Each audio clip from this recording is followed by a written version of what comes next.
Good afternoon to everyone here on the American continent, and good evening to you all in Norway.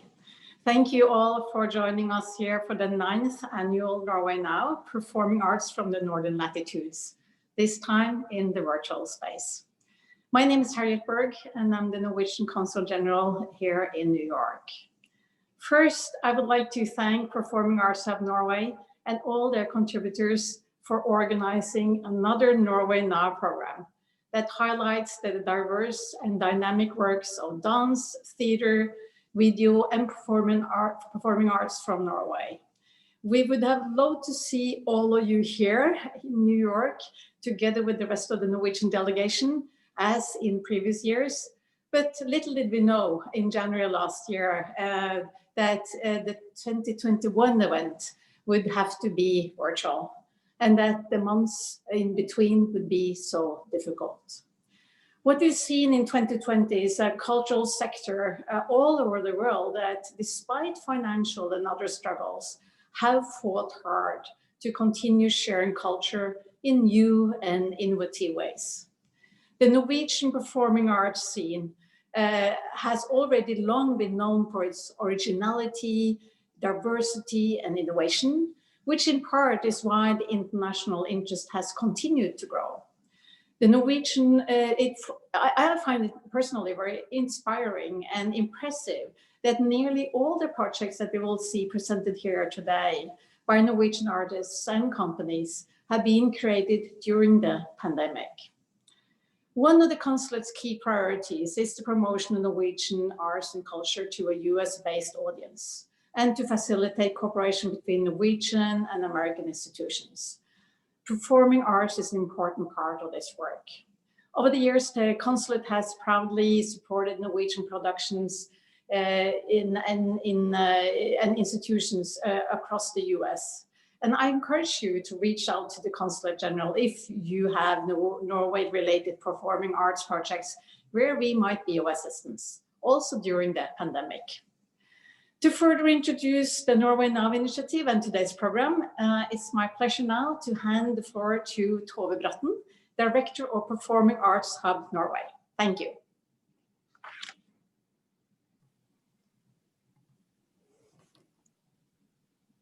Thank you so much, General Consul. I'm so happy that you can join us also in this virtual way. And hello, everybody. It's 10 years since we started up our New York delegations and dialogue with our North American colleagues in the performing arts. Normally, we are physically present in the States in the occasion of Norway Now, but today, I welcome you to our annual Norway Now event, and I'm greeting you from my home here in Norway. I must say that in these pandemic, strange and dramatically demanding times for the performing arts, I am glad and moved that we are able to keep up the Norway Now dialogue this year digitally. We meet here and now in the cyberspace. We will talk, reflect together, keeping up the good and important networking. We have seen, to me, some scary and anti-international tendencies popping up during the strong lockdown of the global society. I think now more than ever, we need to keep the international art community open and do what we can do to be together, share experiences and reflections. The COVID-19 situation affects us, but for me and my good colleagues, Christina Friis and Geir Lindahl, from the Performing Arts Hub in Norway, the main perspective is to continue our mandate given by the artists and the Norwegian government to facilitate international dialogue and exchange within the performing arts. Norway Now was established and developed together with Wayne Ashley and his Future Perfect Creative Studio. After many years of working together and due to the change of profile of his artistic company, Norway Now 2020 was our last joint collaboration. However, still good friends. We are so happy to have established a new step for the concept of Norway Now in the North America and will be developing it further with our new American partners. This year, Brian Rogers from the Chocolate Factory in New York and Ron Berry from the Fusebox Festival in Austin will each host a seminar with Norwegian and US artists, and Lindsay Böller Malikel from the New Victory Theatre and Boomer Stacy from IPE will host youth theatre seminar with Norwegian and US artists, all happening later this winter. We are also very happy to continue our collaboration with super producer Lisa Reynolds. Thank you, Lisa. We are delighted to present, as always, an artistic strong Norwegian delegation. And notice, all the performances presented are produced in 2020 during the pandemic. At last, but not least, we are very happy that our good friend Alicia Adams from the Kennedy Center for Performing Arts, which I had the great pleasure to meet for the first time in 2011, for the famous Nordic Cool event in 2013, will moderate a panel discussion with Jingyi Wang and Lucien Øyen. We are so happy that you join us. I want to extend my thanks to the Norwegian Ministry of Foreign Affairs and the Norwegian Consulate in New York for enthusiastic backing and support. And now I will give the floor to Christina Friis, and she will guide us through this virtual event. Enjoy.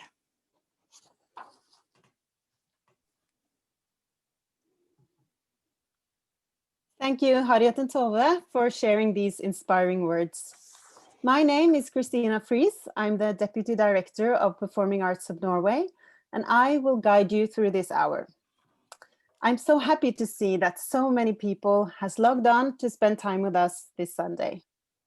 I would like to draw your attention to the excellent team that has produced this event. Thank you to Lisa Reynolds, Geir Lindahl, and Alberto Denise, who's running the show backstage today. The video you will see is edited by Anita Chow, and the program is designed by Eirik Seus Stokmo from Metric Design.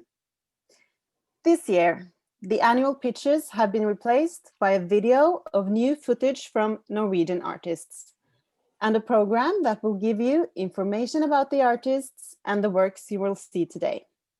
The link to the program is posted in the chat here on Zoom and in the Facebook chat for those who are watching this on Facebook Live. It will also be accessible at the PAN website after the event.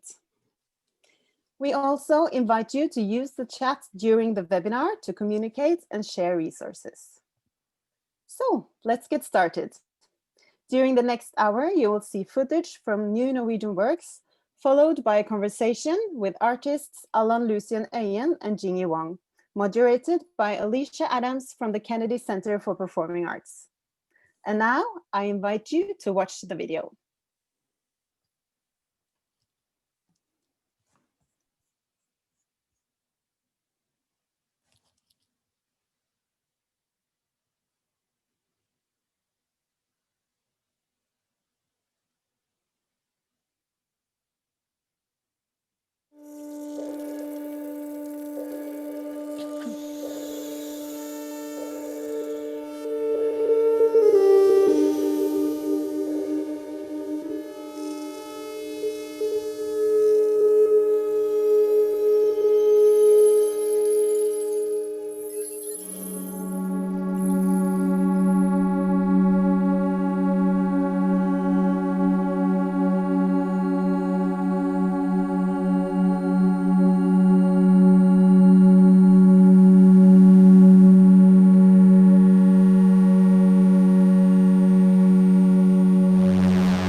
When I woke, there were clouds again. 一只翅膀破裂的鹅 This is my demon. 永远都不会再复原了。 Isn't he cute? 但是如果身体其他部分还好， He's bad, but I like him. 你还可以照顾他。He pushes me right to the edge. 直到死亡。反正他们的生命也不会很久。He's gonna be the death of me.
Political life when you've set your own self-interest aside for the benefit of the country?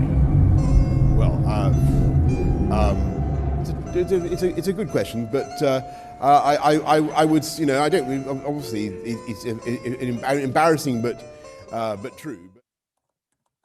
Welcome to the post-capitalistic auction. Post-capitalistic auction is no normal auction. You are now part of a somewhat exceptional event, but still, the consequences are real. Today, the artists are in charge. It is the artist who decides which offer to accept. Today, you, the audience, have the chance to place bids with different forms of capital. The 4 categories you can place your bids in are money, opportunity, understanding, and exchange. The winning bids will be formalized in a contract between the artist and the buyer. Real transactions will take place.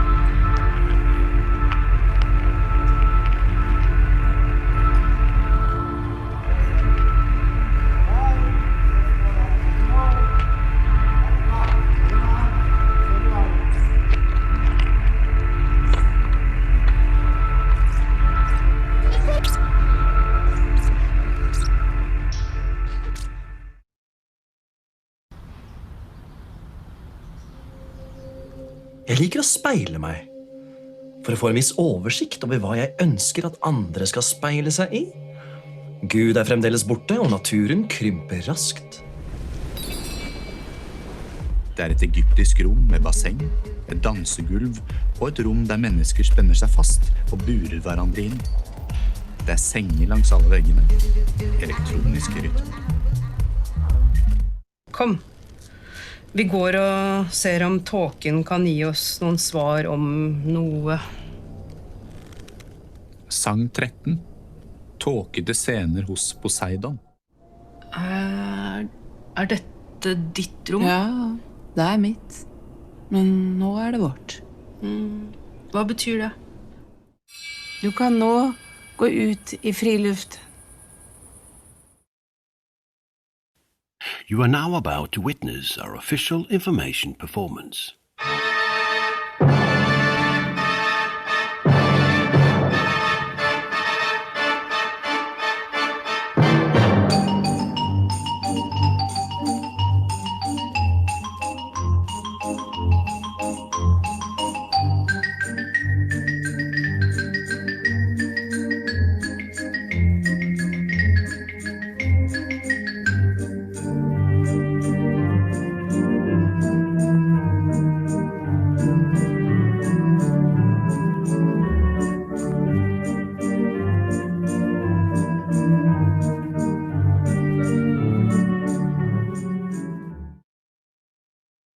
I had a secret that I could not tell anyone, and that became my loneliness.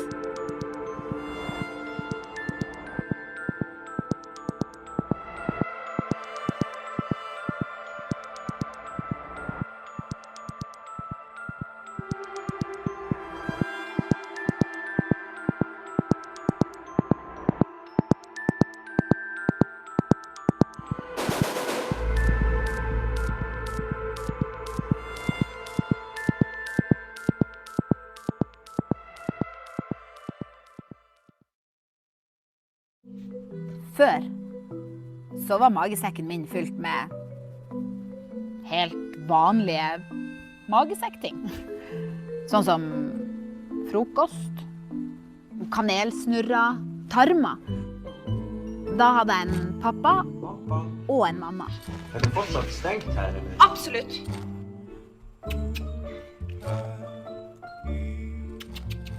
Og når mamma døde, så dukket det opp et digert monster inni her. Mitt rom, min mage, min mamma. Ja, det mitt rom! Og du bare roter! Det der fortsatt.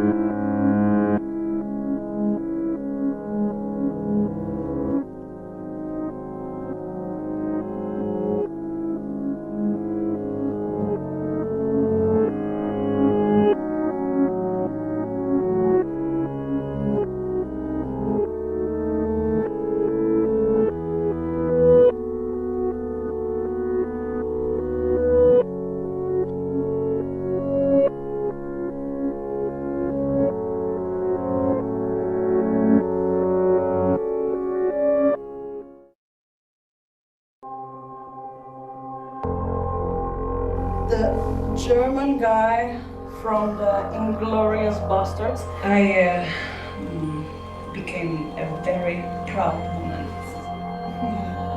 So proud. I'm addicted.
Why did the old Persians hold the ocean holy?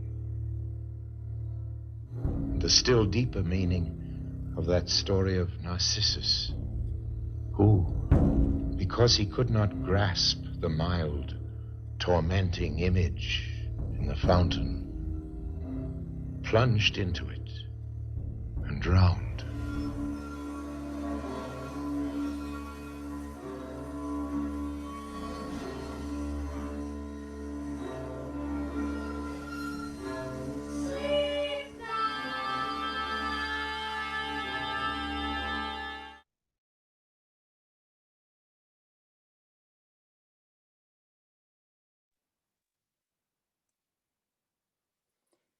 Thank you so much to the artists for sharing their work with us today. You can find all their contacts and information about the work in the program. Now, I would like to welcome Alicia Adams from the Kennedy Center for Performing Arts in Washington, who will be leading a conversation with Norwegian artists Lucien Øyen and Jingyi Wang. The session will have time for some questions from the audience at the end. So we invite you to post your questions in the Q&A section at the bottom here on Zoom and in the chat on Facebook Live. Alicia, Jingyi, and Alan, please turn your cameras on.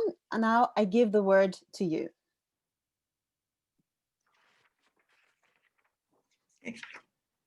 Thank you so much, Christina.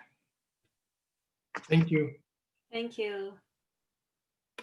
Great to see you all again. Good morning, good afternoon, and good evening, wherever you are in the world.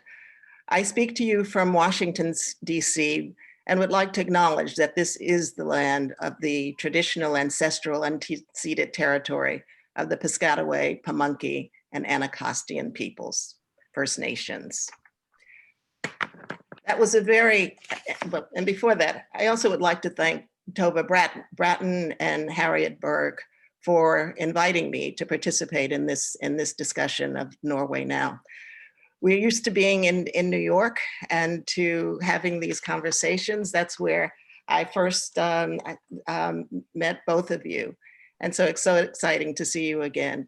It's also exciting, very exciting to see the work that is being done in Broadway. What a wide range of very exciting work. And I think that I am very correct in saying that Alan and Jingyi are part of the young and most exciting artists that are coming out of Norway. So it's great to see you. And I've had the privilege of talking to you before and seeing your work.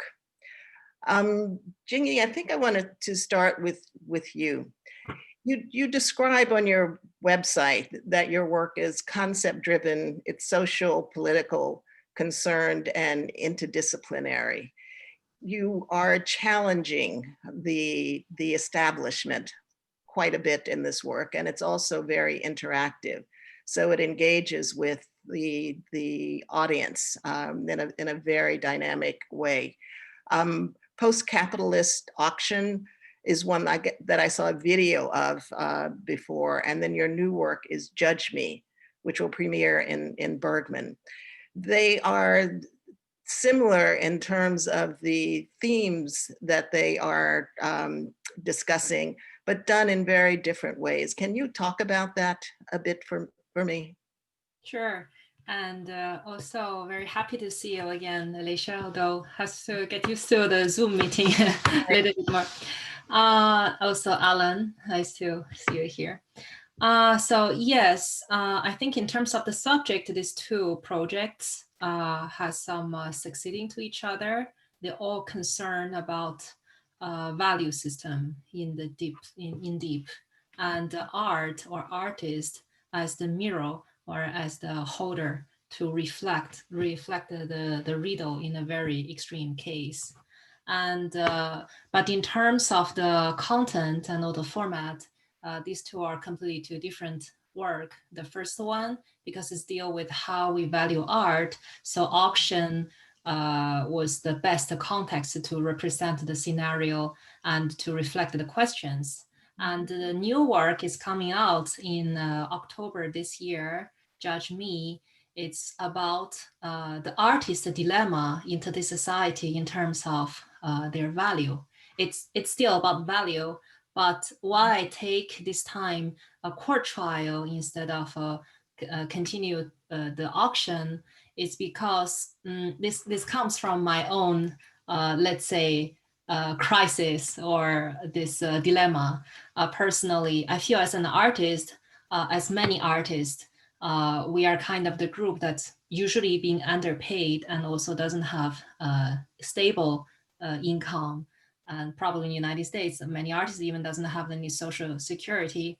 So these actually, this economic uncertainty imposed a mental judgment about my inner value by living in the society where you see that actually you want to accept it or not, pretty much driven by the economic value.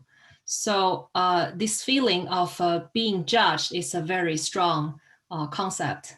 So that's why I take the court trial to represent this extreme case. But of course, what is judging me now is not an actual judge, although it's in a court trial framework, but actually what I feel being judged from is the society, is the value system.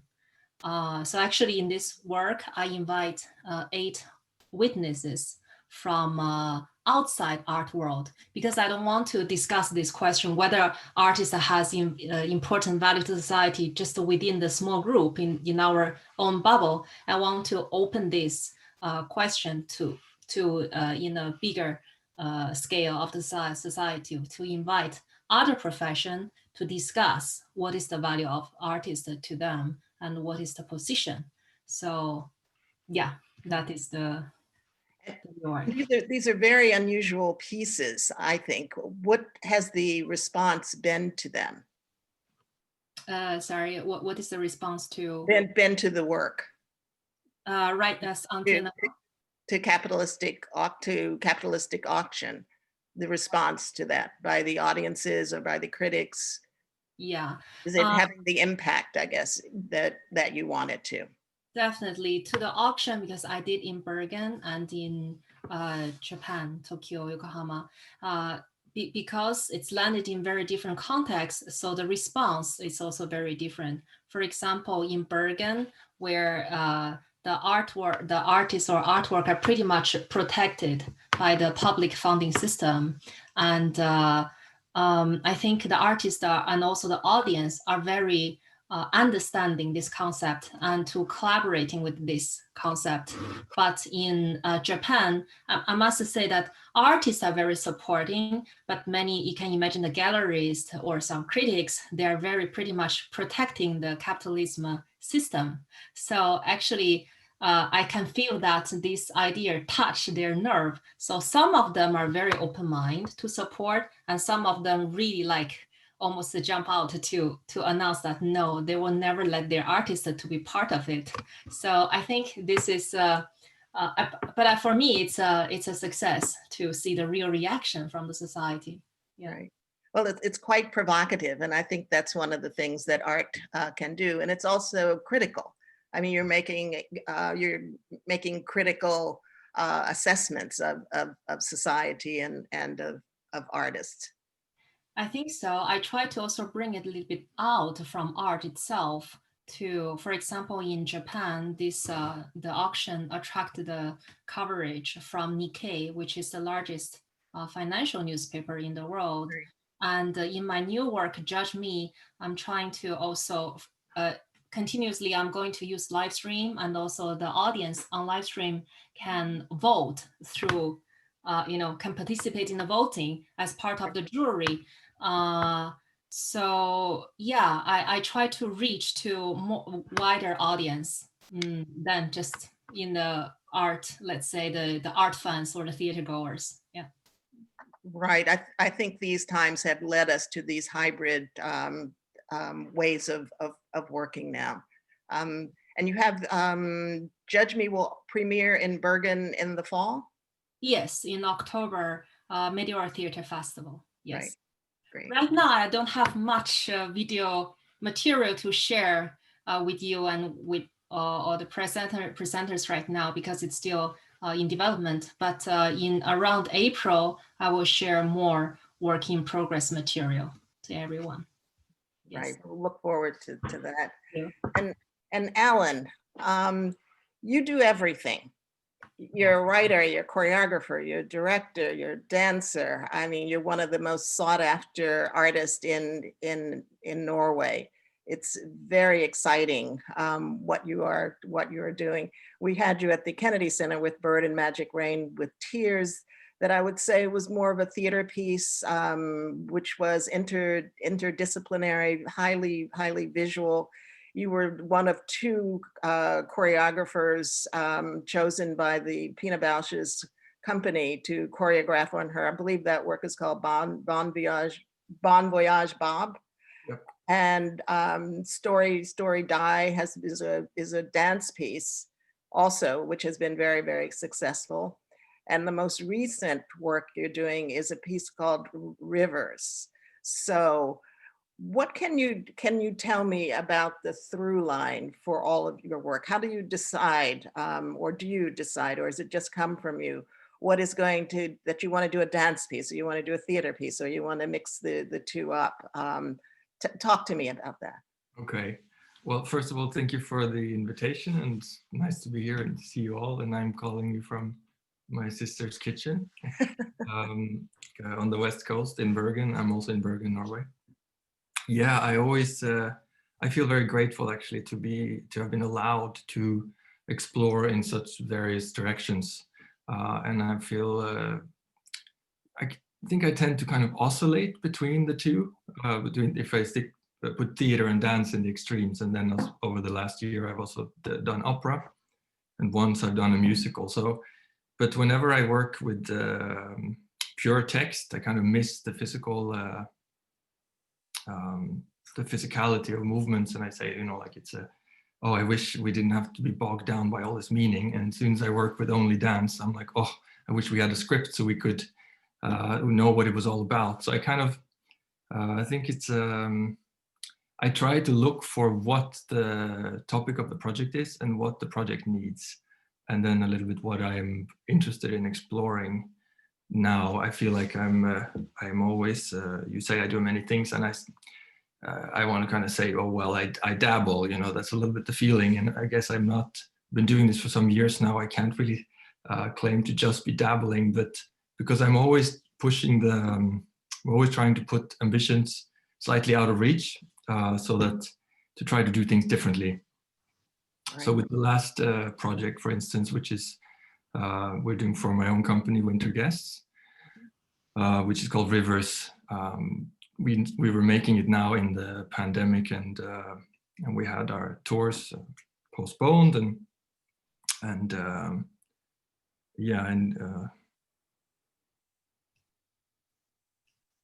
sorry, get nervous. No, so for this work, because we were, it's a long story. I don't know how far long way back to dial it.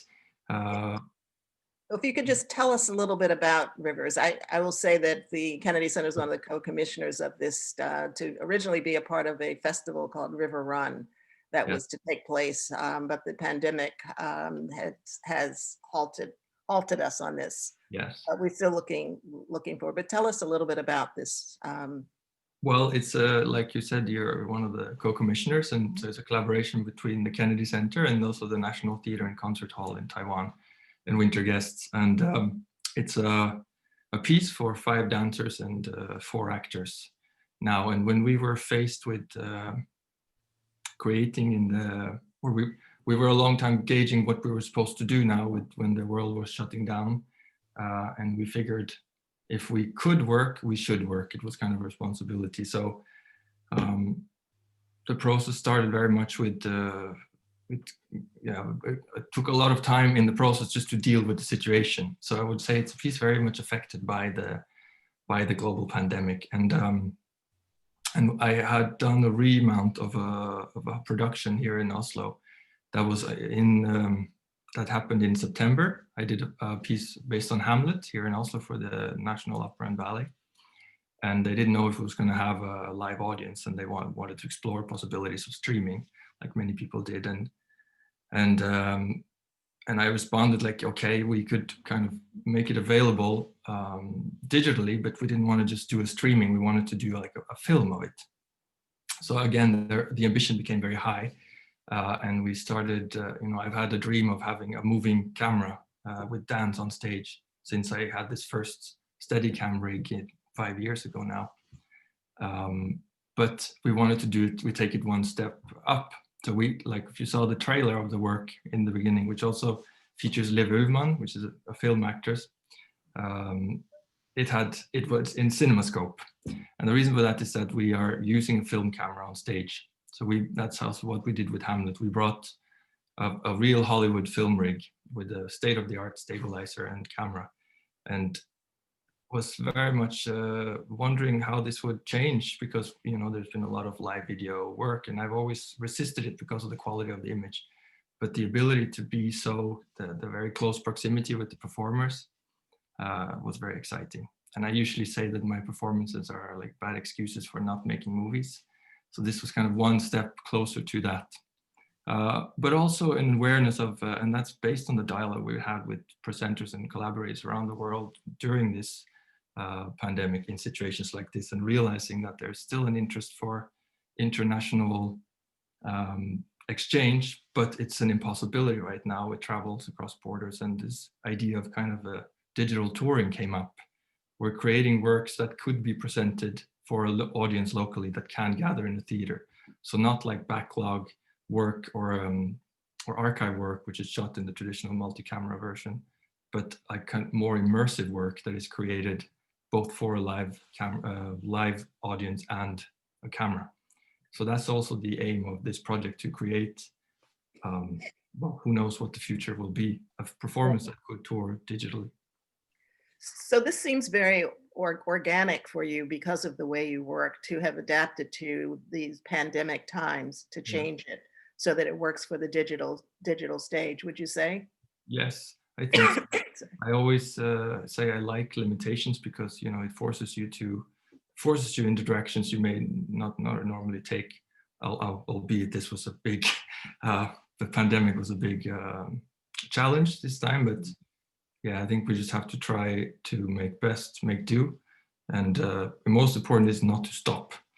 So and to produce. That was kind of the most important when we gathered 9 performers from all over the world at the peak of what felt like the second wave was very exciting. And so we took it one step further. We decided to make the production period into a film production. So we started scripting a screenplay for this metafiction. So we actually shot scenes for a feature film while doing the rehearsals for the project, which is exciting. So if you'd asked me like just a year ago if I, in the course of the pandemic, would be making a movie with Liv Ullmann when we were supposed to be doing a stage performance, I would have said that sounds weird and strange, but that's the time we live in now, and we just have to change around and try to. Right, as we move towards a new normal, I don't think that it's going to ever go back to what it was. So our ability to adapt is very important, and to stay connected, even though we can't be together at this point, that we can be together on the digital stage. Jingyi, I wanted to ask you, how has the pandemic impacted your work, and how are you thinking about future pieces? Actually, you mean in terms of the creation, or the creation, the dissemination of the work, the imagining, yes. Yeah, obviously, because of the pandemic, I canceled many travel and the potential opportunity to work. For example, we had this idea to do it in the Kennedy Center, and now we have to suspend it. And but in terms of the creation, I must say that actually before the pandemic, I think my work is somehow organically extendable to the digital platform, but I never try to create something specially for the digital platform, because although my work always touch the digital platform, actually I'm a little bit conservative about just put everything on digital, because I think performing art as a live art has its own meaning. It cannot be replaced completely by digital platform. Otherwise it's become a movie or whatever, or TV series. That's we lost. And actually during this pandemic, it made me feel more need of the physical connection with each other. So I do believe we have the point to continue as a live art. But of course, I think if the work organically has the possibility to extend to the digital way, it's always good. And also the way I deal with in this situation, since that we can't travel with big group or, you know, to tour with big group, my way to work, but it's already kind of in my working methodology, is that I always deeply connected with the local context. So let's say that I bring a concept and the framework, which is fix and design, but I always use the artist from the local community and the audience participation from the local community. So everything, every people, every crew, the team member, they are from the local community. So this also gives on one side, it gives a lot of working opportunity to the local society. On the other side, I can truly reflect and involve the real response from that concept, from that context. For example, post-capitalistic auction that I use the only me travel, but the curator, the artist, the panelists, they are all from local. So this also make, especially in these special moments, this way of touring, it's more executable, let's say. Right, which brings me to the whole issue of the environment. Both of you are used to traveling around the world all the time, as I was. This has made us all stay at home. Do you have any reflections on that in terms of sustainability, in terms of climate, in terms of the carbon footprint? What do you think about that? Alan, I'll ask you first. Well, I think actually I was probably, yes, it was around Christmas last year. I read an article in the New York Times about Xavier Leroy, the choreographer who was conducting virtual rehearsals. He was creating a solo for a dancer in New York from Paris, from his kitchen. And I remember thinking like, oh, this is something I couldn't do. And I was very relieved when I saw, because there was a lot of talk about, of course, the carbon footprint. Anna Teresa de Kirchmaker saying like there's a certain type of work where this simply isn't possible. And I think and now ironically, tomorrow I have my first rehearsal in New York via Zoom. So I will be trying this myself. But I do at the same time think that Anna Teresa is correct in the sense that there is a certain type of work that can be done that just needs the physical encounter. And for my own work, it's challenging, or I'm excited to see how that's going to be, because I feel like a lot of it has to do with the response between human beings. It's like the project is kind of human exchange and how we are as people, and so I'm kind of dependent on seeing how your eye moves and hearing how the breath changes in the rehearsal context. That's how I work. It's so much based on responses from the artists involved. But I do think there's a need for that. And I think in a world that is segregating and polarizing more and more, there's also a greater need for us to travel far away and influence each other and say, look, this I think different because I come from somewhere else. But maybe maybe we were a little bit quick to travel before. I mean, there's a lot of exchange that can happen like this. And similarly, in terms of making work available online, I also think that it would be a crying shame if we lose live arts and performing arts because you can simply log on from anywhere. That would be a pity, but I don't think so, because they are so intrinsically different. But I do at the same time think we have a responsibility to all the people at home who can't go anywhere.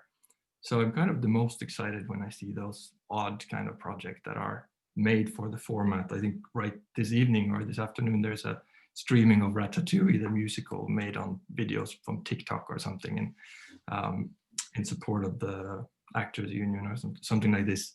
And I think that's that's nice and creative. So yeah, I think I agree with you, Alicia, when you say that it's probably changed forever, which terrifies me, because I'm somebody, I recognize also, Jingyi, when you say you're old-fashioned, I feel a little bit old-fashioned like that. I think change is always a bit scary. And I liked the way things were, but yeah. Well, you have to adapt in order to be current. You have to keep modulating your thinking and your ways.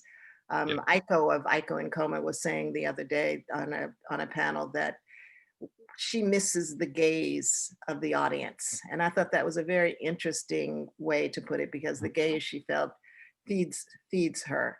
And I think we all agree that cultural exchange, international touring are things that need to continue, that human-to-human contact is very important. It's just how we will do it in the future. And maybe these tours will be deeper, there'll be longer residencies as we adjust for the costs that clearly are going to be much higher than they were before, as well as many other factors, quarantines and vaccines, things that we have to take into consideration.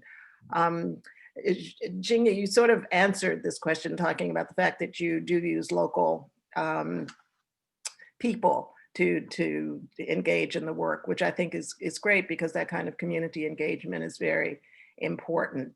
But going forward, how else do you see dealing with the environment and climate change and all of the things that are before us at this moment? How you mean how I deal with the climate change? How you see going forward? Are your behaviors going to change at all? Will you continue to work in exactly the same way? What do you see, I guess, for the future, and dealing with the hybridity, that will need to be a part of the work? Yeah, I mean, although I said that I'm kind of conservative in the way of completely, it's actually, myself, I am also, let's say, fans or of the technology or whatever, I was, just to give an example, early work of mine, let's say, that was my first series of work called Static Theater. That I was, because of the pandemic, and actually it's give me some idea to develop the virtual reality version on this work. Just to briefly introduce that this static theater, it's also original concept that's kind of I initiated. It's a performance without performers, only with the artworks on stage. So, but of course, it's not installation. It's still performance. Right. So then, because of the pandemic, and I see that the potential of this format of this work has the possibility to use the virtual reality, so that more people can access to the performance without physically presenting there. So yeah, and I think also, actually during the pandemic, at the very beginning, I was a little bit upset with how low productive I was at the beginning. But then when I calm down, I feel it's not necessary to be a bad thing. Actually, it gives us more time to to research and to have the deep conversation with people instead of just rushing out, you know, to go to exhibition after exhibition, performance after performance, city after city. So this give more establish deeper connection with each other and also with yourselves. So actually, I think I will give myself more generous with myself in research, in preparing, and in connecting with people. Yeah. Right. Well, certainly this is a tragedy as well as an opportunity. I think we're going to have to wrap up. I just want to ask either of you if you have some closing words that you would like to impart to our audiences there. Well, a little bit in light of your last question, I think maybe more than how, then what is important now. Because I feel like faced with creating during this time, that came up again and again. What is relevant now? What is important to talk about? Yeah. Right.